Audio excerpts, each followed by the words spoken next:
Quest to Succeed. Chapter 14. He tried to find a job but with no success. His brother Nakul advised him to start to teach private tuition by helping students with their homework.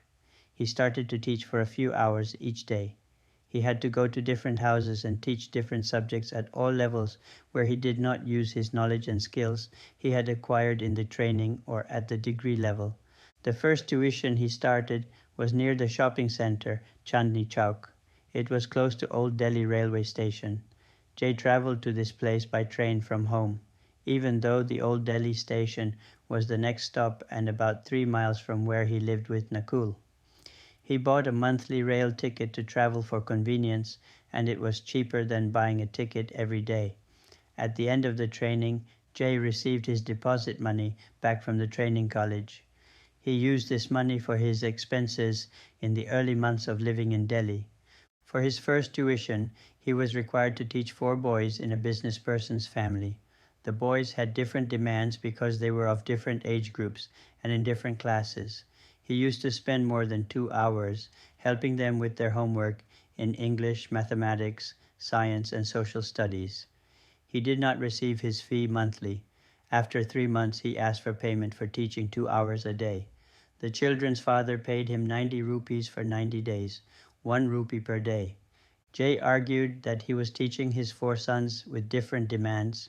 He had to travel to their house, which took time. The businessman asked him to continue to teach, and he will consider increasing the remuneration from the next month. Jay, however, wanted to know his monthly payment without delay. When the businessman did not tell him the new rate of fee, Jay told him that he would not continue to teach 4 boys at the rate of 1 rupee per day. He stopped teaching them, though he taught for another week in the 4th month. He was not paid for those days. Jay paid these 90 rupees to Nakul for his food and lodging. After giving up tuition at that place, he started to teach at another house, about 5 minutes walking distance from Chandni Chowk. This house was inside a narrow lane in Old Delhi. He tutored a daughter of another businessman who was a garment manufacturer. He sold ready-made clothes at his own shop, which he owned at the main market. He employed quite a few workers at the clothing manufacturing factory as well as at the shop selling ready-made garments. They also had another employee who helped with the domestic work. This family had a grown-up married son and 2 daughters. The son helped his father at the family business. Among the daughters, the elder was reading for her high school examination. She needed help with her English, Hindi, and mathematics, which Jay could provide. He taught her for the whole academic year.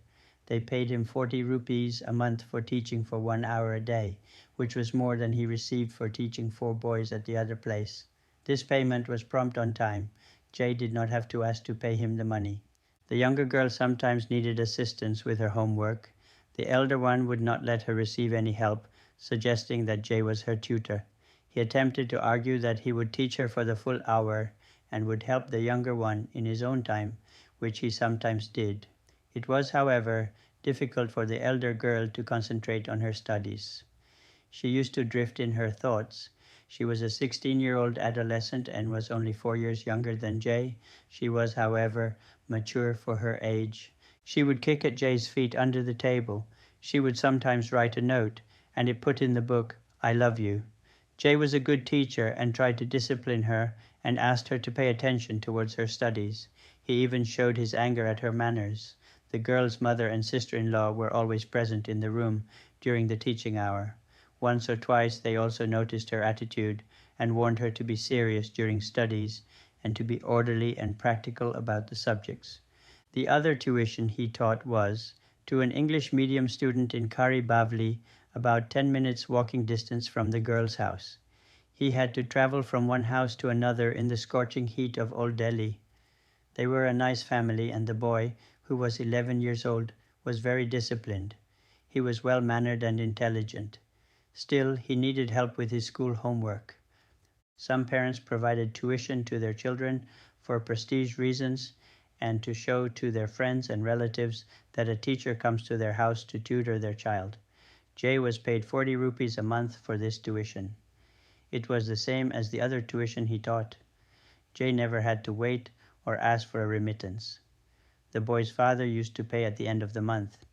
If the last day of the month fell on Sunday, he would pay the amount on Friday or Saturday. Jay continued tutoring these young students until the end of their examinations in April.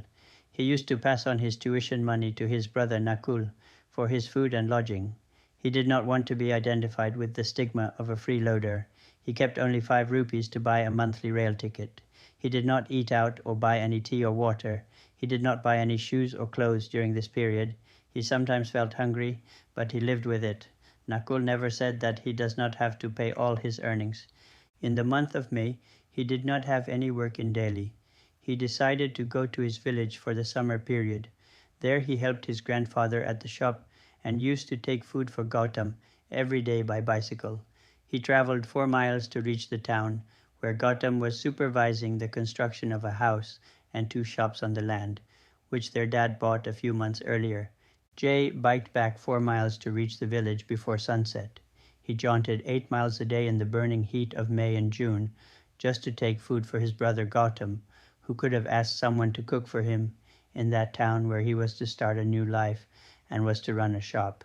He should have developed close association with people around the area and should have become acquainted with them. Jay did not rest or stay in the village for a single day.